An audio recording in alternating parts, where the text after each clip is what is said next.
વીજળીનું ઉત્પાદન કુદરતના પરંપરાગત સ્ત્રોતો જેવા કે કોલસો, પેટ્રોલિયમ અને ગેસમાંથી થાય છે. વધતા જતા વીજળીના વપરાશને કારણે આ સ્ત્રોતો હવે ખૂટી પડે તેમ છે.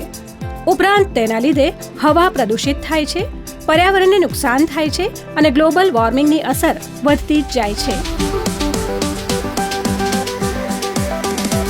આ બધાથી બચવા માટેનો એક શ્રેષ્ઠ વિકલ્પ છે સૂર્ય શક્તિ, સોલાર એનર્જી. સૌર ઉર્જા આપણા માટે કુદરતની અમૂલ્ય દેન છે, જે ઉર્જાના સ્ત્રોત એવા સૂર્યમાંથી ઉત્પન્ન થાય છે. આ ઉર્જા અખૂટ છે અને પુનઃ પ્રાપ્ય સ્ત્રોત છે, જેનાથી પ્રદૂષણ અને પર્યાવરણને થતું નુકસાન ઘટાડી શકાય છે. એટલે જ પ્રધાનમંત્રી શ્રી નરેન્દ્રભાઈ મોદીએ ભારતમાં પ્રદૂષણ રહિત સ્વચ્છ ઉર્જાના વધુને વધુ ઉપયોગ માટેના સંકલ્પ સાથે દેશમાં 2022 સુધીમાં 1 લાખ મેગાવોટ સૌર ઉર્જા ઉત્પાદનનું લક્ષ્યાંક રાખ્યું છે. हम 2022 तक रिन्यूएबल से 175 गीगावाट बिजली उत्पन्न करेंगे, जिसमें से 100 गीगावाट बिजली सौर ऊर्जा से होगी. મુખ્યમંત્રી શ્રી વિજયભાઈ રૂપાણીના નેતૃત્વમાં ગ્રીન અને ક્લીન એનર્જી ક્ષેત્રે ગુજરાત દેશભરનું નેતૃત્વ કરી રહ્યું છે. બજેટમાં ગ્રીન એનર્જીના ઉત્પાદન પર ખાસ ભાર આપવાની સાથે સાથે ગુજરાતે વર્ષ 2022 સુધીમાં 30,000 મેગાવોટ વૈકલ્પિક ઉર્જાનું ઉત્પાદન કરવા માટે ખાસ આયોજન હાથ ધર્યું છે. જેના ભાગરૂપે ગુજરાતમાં સોલાર પાર્કની સ્થાપના, ખાનગી જમીન ઉપર નોન પાર્ક એરિયા તરીકે ઉર્જા ઉત્પાદન માટે પ્રોત્સાહન, સ્કાય યોજના એટલે કે સૂર્ય શક્તિ કિસાન યોજના, સોલાર રૂફટોપ સૂર્ય ગુજરાત યોજના વગેરે અંતર્ગત સક્રિય કામગીરી થઈ રહી છે. આ જ ક્રાંતિકારી અભિગમની દિશામાં પોતાના દૂરંદેશી આયોજન થકી ગુજરાતના એક નાનકડા ગામે વિશ્વભરમાં એક નોંધનીય ઉદાહરણ પૂરું પાડ્યું છે. ગુજરાતના ખેડા જિલ્લાના ઠાસરાથી માત્ર 2 કિલોમીટરના અંતરે આવેલા ઢુંડી ગામે માત્ર ગુજરાત કે ભારતમાં જ નહીં, સમગ્ર વિશ્વમાં સૌ પ્રથમવાર સૌર ઉર્જા ઉત્પાદક સહકારી મંડળીની રચના કરી સહકારી ધોરણે સૌર ઉર્જા ઉત્પાદનની કામગીરી સફળતાપૂર્વક હાથ ધરી છે. ડેરી ઉદ્યોગ ક્ષેત્રે વિશ્વ પ્રસિદ્ધ અમૂલ મોડેલ બાદ સોલાર એનર્જી ક્ષેત્રે માત્ર 1500ની વસ્તી ધરાવતા ઢુંડી ગામે સમગ્ર વિશ્વને નવી દિશા ચીંધી છે. ઢુંડી ગામના 9 ખેડૂતોએ ટેકનોલોજીનો વિનિયોગ કરી સૂર્ય શક્તિને ધરતી પર ઉતારી પોતાની ખેતી ઉપરાંત વધારાની વીજળી મધ્ય ગુજરાત વીજ કંપની લિમિટેડ MGVCLને વેચીને દરેક ખેડૂતે ₹1.5 લાખની વધારાની આવક મેળવી છે. અત્યાર સુધીમાં 9 ખેડૂતો દ્વારા 2,08,913 યુનિટ વીજળી મધ્ય ગુજરાત વીજ કંપનીને ગ્રીડ મારફતે વેચાણ કરવામાં આવી છે, જેનાથી મંડળીને કુલ ₹12 લાખની વધારાની આવક મળી છે. સમગ્ર વિશ્વમાં સોલાર ઉર્જા ઉત્પન્ન કરતી ખેડૂતોની સહકારી મંડળી સ્થાપવાની નવતર પહેલ ઢુંડી ગામે ફેબ્રુઆરી 2016માં કરી હતી.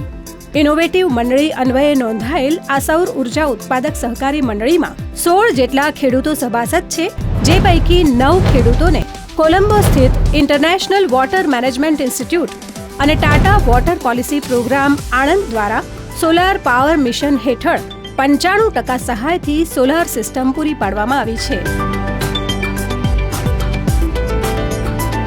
ગામમાં 10.8 કિલોવોટ, 8 કિલોવોટ અને 5 કિલોવોટ એમ દરેકના 3 પ્લાન્ટ સહિત કુલ 71.4 કિલોવોટના 9 પ્લાન્ટ કાર્યરત છે, જેમાં રોજના 350 યુનિટ સૌર ઉર્જાનું ઉત્પાદન થાય છે. ખેડૂતો આ સૌર ઉર્જાનો સિંચાઈ માટે જરૂર મુજબ ઉપયોગ કરે છે. ત્યારબાદ જે વીજળી સરપ્લસ રહે છે તેને ગ્રીડ મારફતે MGVCLને ₹4.63 પ્રતિ યુનિટના દરે વેચાણ કરવામાં આવે છે. આ માટે મંડળીએ MGVCL સાથે 25 વર્ષનો પાવર પરચેસ એગ્રીમેન્ટ કર્યો છે.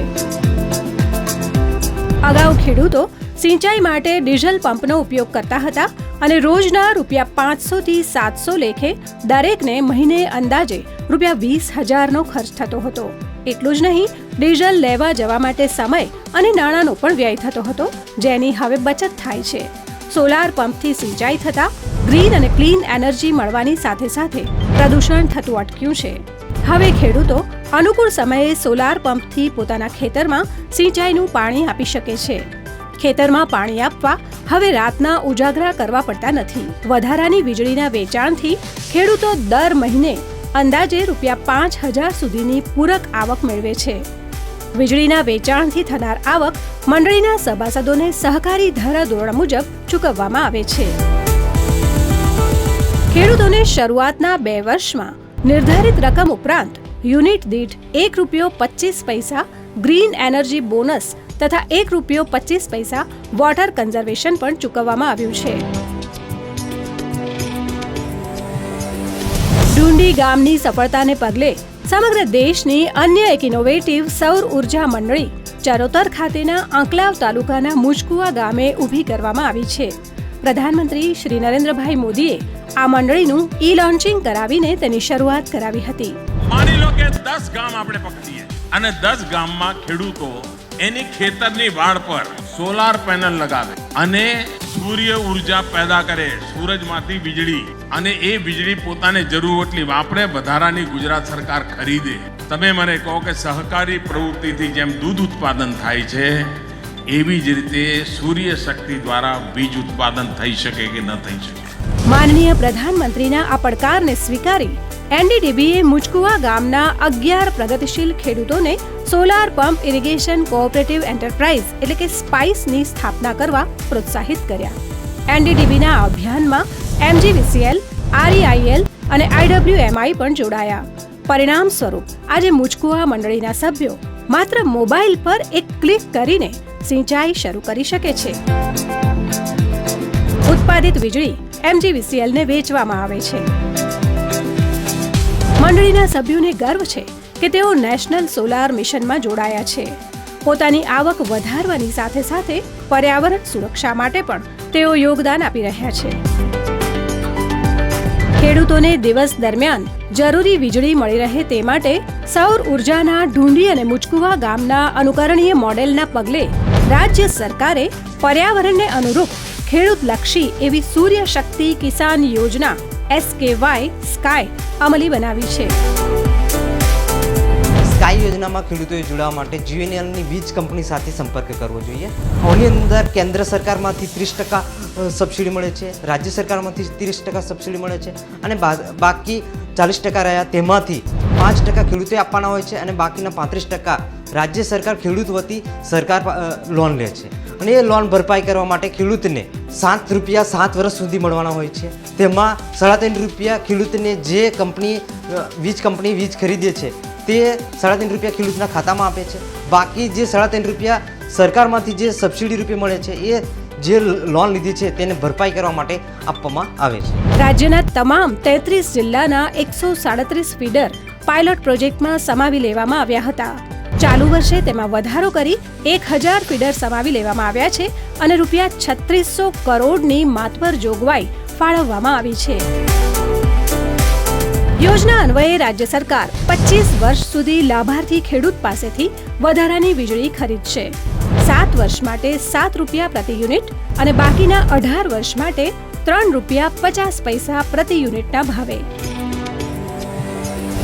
ઢુંડી અને મુજકુવાએ શરૂ કરેલી સૌર ઉર્જા ઉત્પાદન સહકારી મંડળીની પેટર્નનો દેશના મહત્તમ ખેડૂતો સિંચાઈ માટે જો ઉપયોગ કરે તો સરકારને સબસિડીનું ભારણ ઓછું થવાની સાથે ખેડૂતોની આવકમાં વધારો થશે.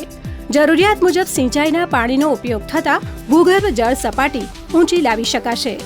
હાલમાં સ્કાય પ્રોજેક્ટના અસરકારક અમલીકરણની વધુ જાણકારી મેળવવા દેશભરમાંથી ખેડૂતો આ મંડળીઓની મુલાકાત લે છે. ઉર્જા મંડળી જે છે તે બહુ પ્રગતિના પંથે છે અને લોકો ખેડૂતો બી ખુશ છે. એવું જો આખા ભારત દેશમાં જો એવી મંડળીઓ કરવામાં આવે તો દરેક ખેડૂતને બહુ મોટો લાભ મળે એમ છે. કારણ કે મફત વીજળી મળે, લાઇટ બિલ ભરવાનું નહીં, ખેડૂતોને દિવસે પોણી વારવાનું, એટલે બહુ સારું પહેલે છે. તો મારું તો એક પહેલે છે કે આખા ભારત દેશમાં જો આવી મંડળીઓ થાય અને દરેકને ગામે આવા લાભ મળે એવું મારી એક તમન્ના છે.